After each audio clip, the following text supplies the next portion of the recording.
अगर तुम इस वीडियो पर आए हो तो तुम्हारा कभी ना कभी स्ट्रीट फाइट तो हुआ ही होगा और उस टाइम पर मे भी तुम पिट भी गए होगे। अगर तुम इस वीडियो को पूरा देखते हो तो मैं तुम्हें श्योर कर देता हूँ कि आगे से तुम कभी भी स्ट्रीट फाइट को नहीं हारोगे, क्योंकि इस वीडियो में मैं तुम्हें 5 ऐसे मूव्स के बारे में बताऊंगा जो अगर तुमने सीख लिया तो चाहे फाइट में तुम अकेले ही क्यों ना हो, तुम्हें कोई नहीं हरा सकता। पहले ये समझो कि तुम्हें ये मूव सिर्फ और सिर्फ स्ट्रीट फाइट के लिए नहीं सीखना। लेट्स सपोज तुम अपनी गर्लफ्रेंड के साथ कहीं बाहर हो और कुछ लोग तुम्हारी गर्लफ्रेंड को परेशान करे, देन तुम क्या करोगे? ऑफ कोर्स तुम कुछ नहीं कर पाओगे क्योंकि तुमने कभी फाइट करना सीखा ही नहीं। उस केस में तुम्हारे पास 2 सिचुएशन बचती है, या तो तुम उनसे लड़ते लड़ते पिटोगे या फिर तुम भाग जाओगे। और इन दोनों केस में तुम्हारे साथ होगा ये कि तुम अपनी रिस्पेक्ट तो खो दोगे ही, साथ में तुम अपनी गर्लफ्रेंड की भी रिस्पेक्ट खो दोगे और इन दैट केस वो तुम्हें छोड़कर भी जा सकती है। और ये सेम सिचुएशंस तुम्हारी सिस्टर के साथ भी हो सकती है, तुम्हारी मम्मी के साथ भी हो सकती है। अब जब तुम रेडी हो इन मूव्स को सीखने के लिए तो इस वीडियो को जरा ध्यान से देखना। Move number 1 is punch.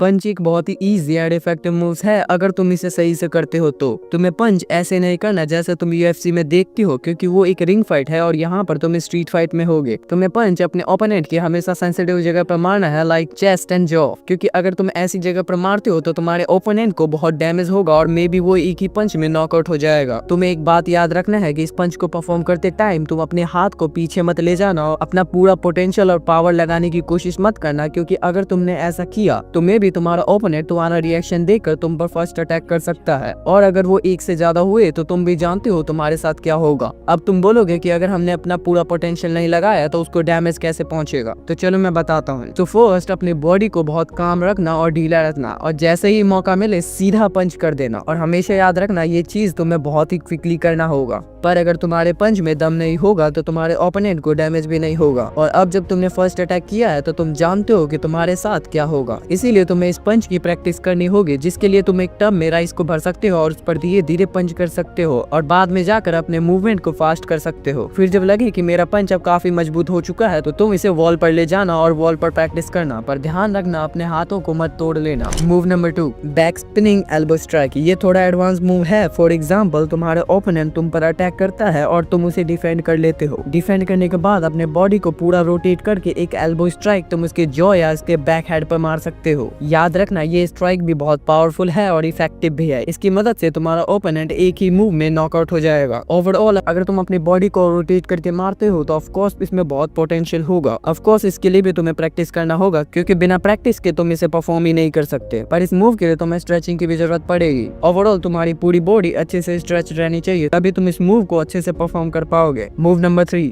Low kick, जिसे तुम अपने ओपोनेंट के नीचे मारते हो, पर इसे मारते वक्त भी तुम्हें अपने पूरे बॉडी को रोटेट करना होगा। अगर तुम इस किक में अच्छे से पावर जनरेट कर पाओ तो तुम इस लड़ाई को यहीं पे खत्म कर सकते हो, क्योंकि इस किक के बाद तुम्हारा ओपोनेंट चलने की हालत में नहीं होगा। अगेन इस किक को परफॉर्म करने के लिए तुम्हारी पूरी बॉडी फ्लेक्सिबल होनी चाहिए, इसीलिए मैंने कहा था तुम्हें स्ट्रेचिंग भी करनी होगी अगर इन मूव्स को तुम्हें परफॉर्म करना है तो। अगर तुम्हें ये भी नहीं पता कि स्ट्रेचिंग कैसे करना है तो तुम यूट्यूब पर इसके ट्यूटोरियल देखकर सीख सकते हो।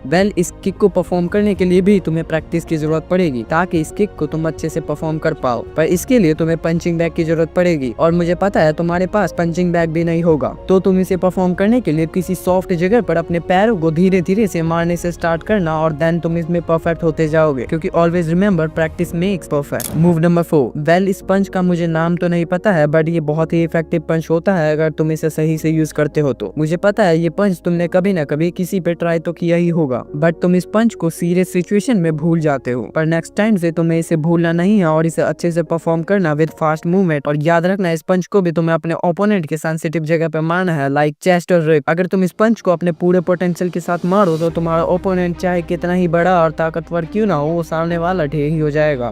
इस पंच को तुम प्रैक्टिस तो नहीं कर सकते, क्योंकि अगर तुमने ऐसा करने की कोशिश किया तो तुम अपने मिडिल फिंगर को डैमेज कर दोगे। अगर तुमने फर्स्ट मूव को अच्छे से परफॉर्म किया होगा जो मैंने तुम्हें बताया है तो तुम इस पंच को भी अच्छे से परफॉर्म कर लोगे। Move number 5 and most important. इस वीडियो में मैंने तुम्हें मूव्स के बारे में बता तो दिया, पर अगर तुमने ये नहीं जाना जो मैं तुम्हें आगे बताने वाला हूँ तो इन 5 मूव्स का कोई भी फायदा नहीं होगा। चलो मैं ये तुम्हें अपनी लाइफ के रियल स्ट्रीट फाइट के एग्जांपल से बताता हूँ। एक बार की बात है जब मैं और मेरा एक और दोस्त स्कूल से आ रहे थे तो होता ये है कि सडनली 4 बच्चे पीछे से आकर मेरे कॉलर को पकड़ लेते हैं। उस टाइम पर मैं पूरा सरप्राइज था कि ये चीज मेरे साथ क्यों हो रही है, जबकि मेरी वहाँ पे कोई गलती भी नहीं थी। पर अब जो मैं बताने वाला हूँ उसे तुम ध्यान से सुनना। इस सिचुएशन में मैं बिल्कुल भी नहीं डरा था क्योंकि मुझे खुद पर कॉन्फिडेंस था और मैं इन 5 मूव्स को प्रैक्टिस करता रहता था। अब मैं देख पा रहा था कि उनके उनके इंटेंशन मुझे मारने के थे, क्योंकि उन्होंने अपनी रिस्ट को पहले ही टाइट कर लिया था। तो होता यह है कि उनके मारने से पहले ही मैं उन पर अटैक कर देता हूँ, और जैसे ही मैं अपने 2 ओपोनेंट को डाउन करता हूँ तो मुझे वहाँ से भागने का रास्ता दिखता है और मैं वहाँ से एस्केप कर जाता हूँ। अब कुछ लोग बोलेंगे कि अगर तुम उन चारों को मार सकते थे तो वहाँ से एस्केप क्यों किया? तो इस बात को जरा ध्यान से समझो। अगर गलती से उन्होंने मुझे घेर लिया होता या कड़ा वगैरह से मुझ पर अटैक कर दिया होता, और अगर गलती से वो कड़ा कहीं सेंसिटिव जगह पर लग जाता, तो बस एक नॉर्मल से स्ट्रीट फाइट की वजह से मैं अपना पूरा फ्यूचर बर्बाद कर लेता। इन बातों से मैं तुम्हें बस ये समझाना चाहता हूँ कि कभी भी स्ट्रीट फाइट के दौरान डरना नहीं है और मौका मिलते ही वहाँ से एस्केप कर जाना है, क्योंकि मेरे दोस्त कभी भी फाइट करने से किसी का भी भला नहीं होता। और याद रखना, इन सभी मूव्स को तभी यूज करना जब तुम्हें लगे कि सामने वाले का इंटेंशन मुझे मारने का ही है। तुम्हें कभी भी फर्स्ट अटैक नहीं करना है, पर अगर तुम्हें पता लग जाता है कि वो सामने वाला तुम्हें मार कर ही रहेगा, पहले वो कुछ करे उससे पहले तुम्हें उस पर अटैक करके वहाँ से एस्केप कर जाना है, और जितना हो सकता है फाइट्स को अवॉइड करने की कोशिश करना। अब कुछ लोग बोलेंगे कि भाई तूने तो 5वां मूव बताया ही नहीं। तो वेल चलो मैं बताता हूँ। तो मैं उन्हें बताना चाहता हूँ कि यही था 5वां मूव। अगर तुम स्ट्रीट फाइट को वर्बली सॉल्व कर लेते हो तो तुम्हारे लिए बहुत अच्छा होगा, और फिर तुम्हें कोई से भी मूव्स को परफॉर्म करने की जरूरत नहीं होगी, और इसीलिए मैंने मूव नंबर 5 पर ये पॉइंट रखा। होप अगर तुम लोग समझदार हो तो तुम समझ गए होगे। वेल चलो इस वीडियो को हम यहाँ पे एंड करते हैं। अगर ये वीडियो तुम्हें पसंद आया तो अपने एक दोस्त के साथ शेयर जरूर करना जिसे इस वीडियो की सख्त जरूरत है।